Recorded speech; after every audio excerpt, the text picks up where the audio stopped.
एकादशी के दिन गंगा के जल में 7 बेलपत्री डालकर जो नंदीश्वर भगवान अर्थात जो शंकर जी के शिवलिंग के सामने नंदी होता है, उस नंदी के चरण पर गंगा का जल चढ़ाकर बेलपत्री शिव पर समर्पित कर देता है, उसके घर में रुपया रुकना चालू हो जाता है। फिर वो गलत जगह पर नहीं जाता, गलत स्थान पर वो धन जाएगा ही नहीं।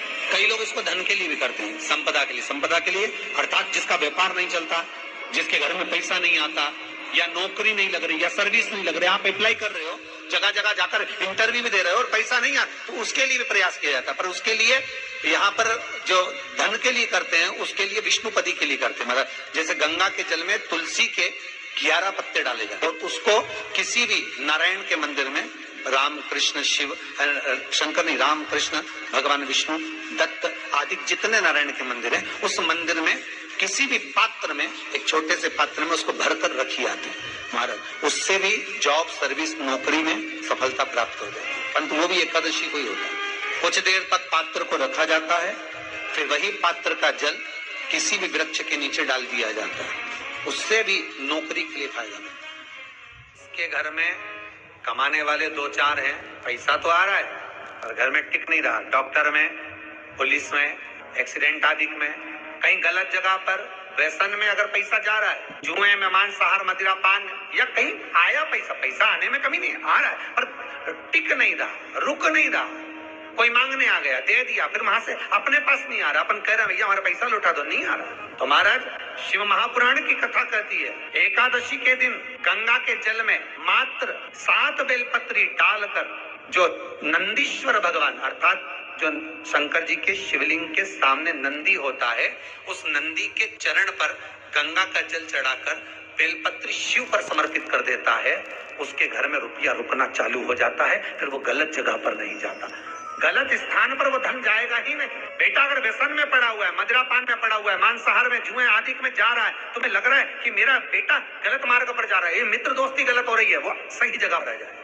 कई लोग इसको धन के लिए भी करते हैं, संपदा के लिए। संपदा के लिए अर्थात जिसका व्यापार नहीं चलता, जिसके घर में पैसा नहीं आता, या नौकरी नहीं लग रही, या सर्विस नहीं लग रही, आप अप्लाई कर रहे हो, जगह जगह जाकर इंटरव्यू भी दे रहे हो और पैसा नहीं आता, तो उसके लिए भी प्रयास किया जाता है। पर उसके लिए यहाँ पर जो धन के लिए करते हैं, उसके लिए विष्णुपति के लिए करते हैं। मतलब जैसे गंगा के जल में तुलसी के 11 पत्ते डाले जाते हैं। कितने पत्ते डालते हैं?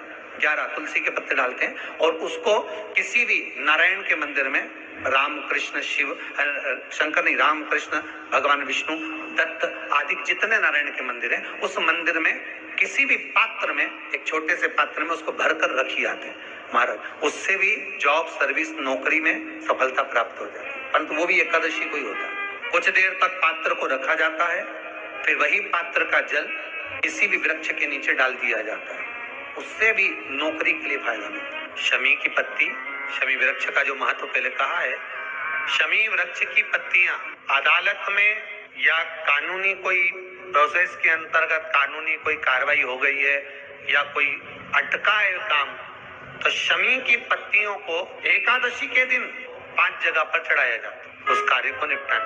पहला अशोक सुंदरी की जगह पर। अशोक सुंदरी की जगह कहाँ है आपको मालूम है, पहले भी बताया। जैसे ये शिवलिंग है, ये जलाधारी गोल, उसके सामने ये चरण, बीच में जो एक मोटी सी लाइन होती है, वो अशोक सुंदरी की जगह है। तो अशोक सुंदरी की जगह पर शमी पत्र को चढ़ाया जाता है। अब शमी पत्र अशोक सुंदरी की जगह पर एक स्थान, दूसरा शिवलिंग के ऊपर, तीसरा जहां शिवलिंग रखा है, जहां शंकर का शिवलिंग रखा है, उस कटी भाग पर शमी पत्र को चढ़ाया जाता है। चौथा, नंदी का जो चरण उभरा उठा हुआ दिखे, वहां शमी पत्र चढ़ाया जाता है। पांचवा, शंकर भगवान के मंदिर के द्वार पर शमी पत्र चढ़ाया जाता है। केवल एक ही बार चढ़ाना चाहिए, जिस कामना से चढ़ा रहे हो, जो अदालत में कार्रवाई चल रही हो, या कोई प्रशासनिक परेशानी आ गई हो, या कोई काम अटका पड़ा हुआ है, तो उसके लिए चढ़ाए। 5 स्थान है, 5 स्थान के शमी पत्र को आप 5 चढ़ाएंगे, आपकी प्रशासनिक जो व्यवस्थाएं वो सुचारू हो जाएगी, वापिस कोई तकलीफ नहीं आएगी। शमी पत्र की बात। आशा करती हूँ आपको यह जानकारी उपयोगी लगी होगी। ऐसी ही और उपयोगी जानकारी के लिए वीडियो को लाइक तथा चैनल को सब्सक्राइब करें। मिलते हैं अगले वीडियो में, तब तक के लिए हर हर महादेव। श्री शिवाय नमस्तुभ्यम।